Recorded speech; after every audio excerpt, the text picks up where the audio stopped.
Another season of Survivor is over, and with the arrival of the finale, so arrived the same thought I have at the end of every season. I should write something about it. Only this time I actually did. Even with a winner so obvious, the editors traded a suspenseful endgame for what was essentially a multi-episode coronation. Survivor 47 was so entertaining, the monster has got to be feeling full, right? The monster is hungry. Guess not. Survivor's new era has introduced us to so many iconic and infamous castaways, I'm actually excited about Season 50 featuring returning players. And of all the new era casts so far, Survivor 47's was chef's kiss. Every single person impacted the game. Even early outs kick off major storylines. Without TK's outburst after losing an immunity challenge, Tiana might have sided with him and Kyle instead of Caroline, Sue, and Gabe, who she turned against as soon as the opportunity presented itself. Gabe has been the one looking for idols this entire time.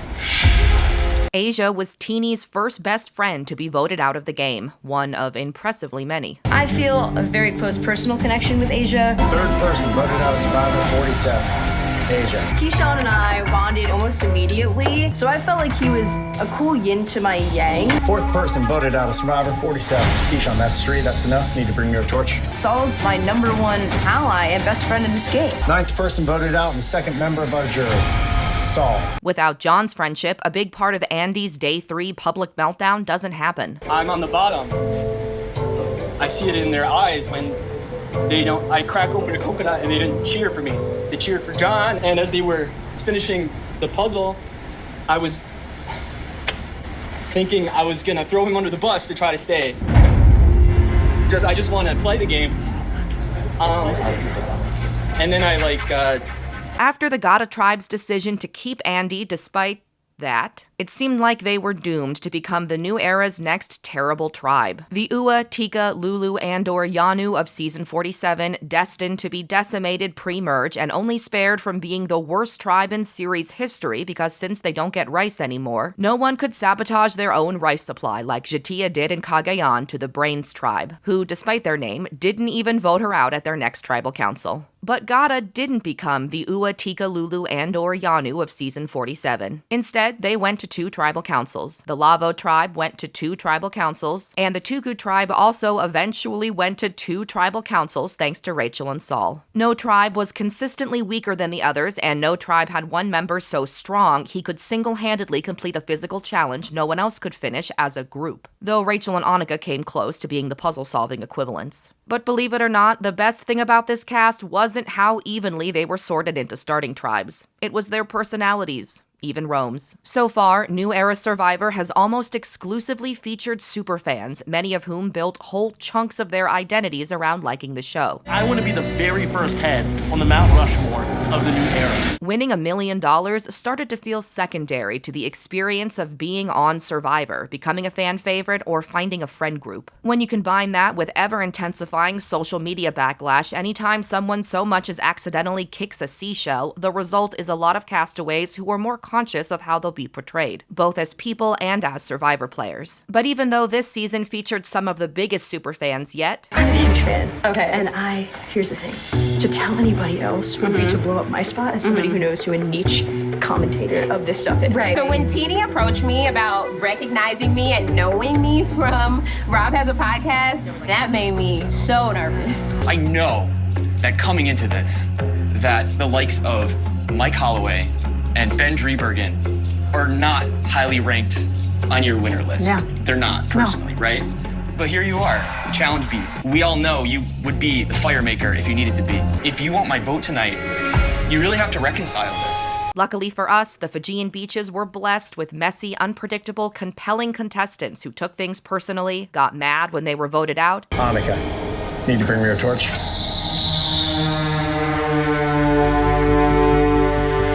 You're kidding me, you guys. And weren't afraid of conflict or hesitant to create one-sided rivalries. Like, I want to kill you, Kyle. He is a liar. He does the poor me, the woe is me. How many times do we have to hear that he's poor? I'm a good guy, I'm a dad, I'm a this. He's so hypocritical.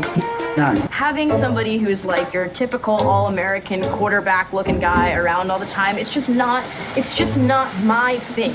Sam's gonna come back and be like, it was good. Like, Even though Jeff has said he's not looking for villains anymore, that's kind of hard to believe when he also cast Genevieve, Andy, Gabe, Rome, and Keyshawn. And even though, except for Rome, none of their antics came close to matching what Russell Hantz was doing 15 years ago, I'll gladly take whatever new era villains I can get. Because the cast was so dynamic, the editors were able to tell a lot of entertaining stories. Part of the reason why each contestant felt so impactful was because everyone's individual story was so well told. Over and over again, contestants explained who they were, what they were good at, and what kind of game they wanted or didn't want to play. And over again, we saw people lose when those things turned out to not be true. Annika said she didn't want to be a leader, then alienated part of her tribe by being too bossy and got voted out pre-merge. Even though I told myself before coming out here, do not take the lead, I'm a project manager, true at heart. The first base, we'll want it off the floor, right? So we have to dig 4 holes. We're gonna need way more bamboo. Sam, can you pull this one out? Where am I pulling it? Just take it out. I would do higher. We shouldn't do higher. Why? What's the benefit of higher? Teeny's strategy was to be everybody's number one, but their allies consistently betrayed them or got voted out. Sue described herself as a risk taker, but after finding the red paint idol, she didn't take another chance the entire rest of the game, unless you count washing her face so little she risked being accused of a hate crime. Oh, you gotta wipe the dirt. Sam said he'd be his tribe's glue guy, the person who brought everyone together, but instead he helped create the men versus women dynamic that developed on Gata Beach. Later, Sam rapped while explaining that his freestyling ability was reflected in how he plays Survivor, cleverly and fluidly. But his game ground to a halt for most of the merge after his ally Sierra left, and his rapping was... Yeah, off the top, and you know the bars are silly. Coming for the money, and I'm about to make a milli on Survivor. Yeah, with the Gata. Yeah, you know I'm coming so hot, and I wanna. Now, hope you listening. Gotta clean it up like I got some Listerine. I come hard, everybody know it. When I come through, I don't even show it, cause we go to the challenge, and you know we gonna win. Again and again, and Jeff says, get it on. We gon' get it on. Everybody knows when we do that, this is on.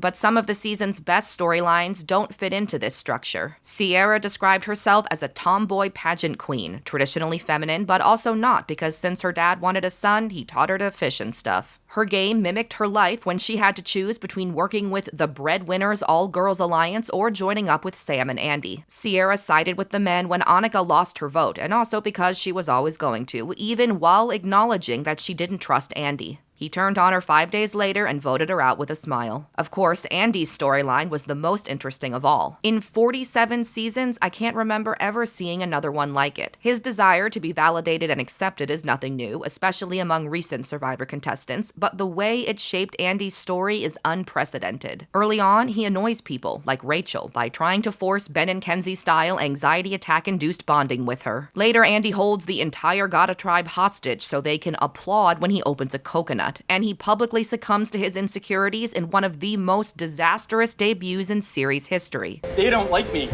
I don't think. It's not true. That's not Okay. Andy. Okay. But somehow, Andy survives the first tribal council, then plays a stealthy, cutthroat game all the way to Final 6, only for his need to be seen to bubble back up and directly cause his elimination. He reveals all his moves to Rachel, hoping to finally be viewed as a threat, and he's so effective, she idles him out of the game at the next tribal council. It won't convincing today.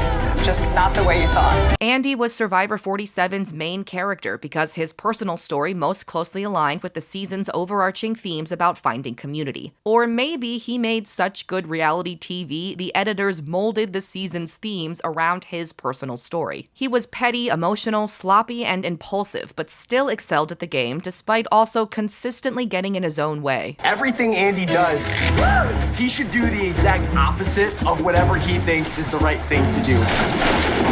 I have an opportunity that not many people have taken. If I know where the advantage is, and if and when I need an idol, I can pull the trigger. I see the branch where it was.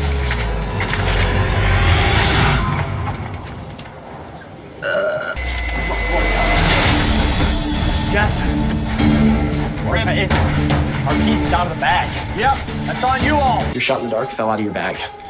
It's sitting on the sand under the shelter right now. 2 minutes ago, Yeah. I looked at my bag and the shot in the dark was gone again. And I just have to tell myself, like, okay, I'm just looking for tubes in the jungle. I can do that. I have my eyes. They work fine.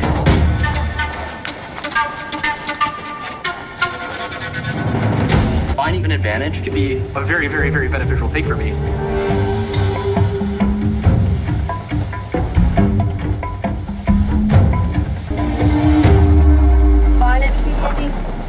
Andy Fragata! Go, Andy. What does it look like? It's the wrong way. It's the wrong way. Flip it. You need the blade. Yeah, that one. I just tore my underwear. On like a, oh my God. Yeah, it's like gaping right now. I don't think we'll ever see an arc like Andy's again, because frankly, it's miraculous that it happened even once. And though he didn't win, in a weird way, it's almost more impressive to have cut such a unique path 47 seasons in. Parts of Teeny's story are also unprecedented. They created a new casting archetype, the lovable lush. I'll start by pouring us. Okay. Let's not waste a single second. Pass me the juice, please. Yes, I'll pass on the juice for now. I got my juice. Let me know when anybody wants a refill. I'm just gonna pour myself. I'm gonna die. I'm not filling up anymore. Did you put more wine in our glasses? Yes. You like red wine? Oh! Sorry. Beer and soft drinks. The red wine's talking now. Because I had a little red wine in my system, I told Sue that Genevieve has an idol. Teeny, I can't have you getting too drunk here. I gotta get hold it together through tribal for me. I'm gonna need like a buddy. I want more players like Teeny, unfiltered, sensitive, tipsy, a little delusional, but also paradoxically very self-aware at the same time. I'd like to see Teeny play again too, because if they get to Final Tribal Council, we could be in for an all-time great performance. Here they are in episode 2 telling us that talking is their superpower. One of my superpowers, I feel, is being able to talk my way out of any situation. And here they are in episode 14 proving what a great speaker they are. I would say that I've had a bit of a one-sided rivalry with Sam. And to open up about it, honestly, is that I look at Sam and I see a handsome, smart, athletic, strong guy. And Sam's somebody who probably when he was younger got a lot of like attention from girls. The teachers wanted him to be the kid who was like moving the desks around the classroom. And like that's kind of the thing that I always wanted to be doing. And because of, you know, my identity and my gender, just to say it, like, that's not necessarily the experience I've gotten. And I've worked really hard to get to a place where I'm more confident in like this version of myself and how I present to the world now. And I'm still working through things. So when I see Sam, he's done nothing, honestly, throughout this game, but try and work with me. But I've projected insecurities onto him and I've tried to get him out. Genevieve's arc is powerful too. After breaking Keyshawn's trust early on, she decides not to get close to anyone else, only to realize too late that the emotional bonds she didn't want to forge are the things that would have helped her navigate an endgame where her tribe mates saw her as a huge threat. Every Tony needs a Wu or a Trish or a Sue who will stay loyal to them no matter what. But this season, the only truly loyal player was Sue. Sue played an unbelievably loyal game. Loyalty is something that can make good guys finish first. Sue, I definitely agree. Your game was like all about loyalty. Yeah. I've never seen someone flip-flop so much in my life. Just, I have no respect for people that just flip-flop, whatever. I just don't like non-loyal people. It's just who I am. It's not that I don't like you, but you know, it's just, you can see I'm loyal. Once the tribes merged, very few alliances that didn't include Sue lasted more than a vote or two. But that chaos helped the back half of the season stay exciting, even after Rachel's eventual win was obvious. Almost all the contestants played hard, and we saw some of the new era's most aggressive strategy yet, like the Sierra Sam split vote, Genevieve's blindsides of both Keyshawn and Saul, Andy's addiction to flipping, and Operation Italy. This season had a perfect mix of gameplay that's fun to watch because it's messy and erratic, and gameplay that's fun to watch because it's methodical and precise. I'd be excited to see most of this cast compete again, including its winner Rachel. Her path to the million felt like a bunch of different people's games all Frankenstein together. At times, she was an underdog, playing from the bottom and unable to convince anyone to follow her plans. But despite being left out of multiple votes, the other contestants still saw her as a social threat. She's very personable. She's very charismatic. She's also very smart. Rachel's the one who's connecting everyone. Rachel is the best I've seen in a long time. Other times, Rachel was a strategic player. From trying to sneak Rice out of a challenge to the innovative use of her shot in the dark to taking a journey just to block Genevieve or Sam from going, Rachel's creative thinking also comes through in her immunity-winning era. Rachel, come on over. Rachel, come on over. Rachel, come on over. Rachel, come on over. Going right back on. Not only was Rachel one of the best puzzle solvers in the cast, both pre-merge with Annika and later on her own, but she also excelled at the grueling balance challenges that come with a steep learning curve. Rachel was first targeted for being a threat in episode 7 and spent most of the second half of the season relying on the immunity necklace and advantages to keep her torch lit. But every do-or-die challenge win she racked up only made the next one even more impressive. Her historic immunity run was as exciting as it was surprising, though looking back, there were some clues pointing to her eventual domination. Both balls at opposite ends of the disc. Rachel can't navigate that. Rachel's out. That's a challenge.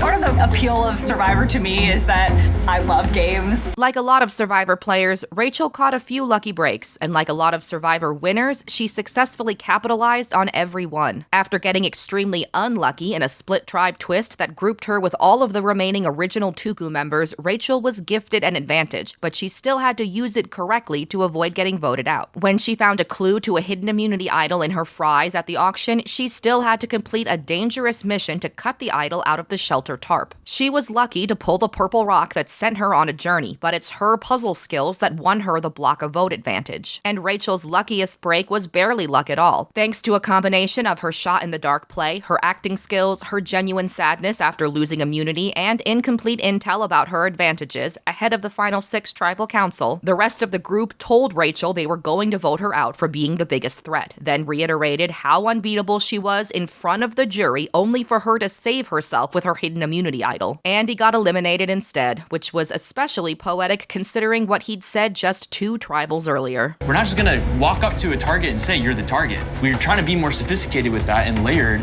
We're not playing a simple vote. We're not just doing load up on one person and not worry about the consequences. From a shaky start in Survivor 41, I think the new era has finally found its footing. It's probably never going to be as good as the show's golden years, but it's already better than the worst ones. And honestly, this many seasons in, that's pretty good. Will Survivor 48 be able to keep up with Survivors 45 through 47? You wanna know why I have muscles? I drink so much chocolate milk. It has the perfect protein to carb ratio. I like our chances.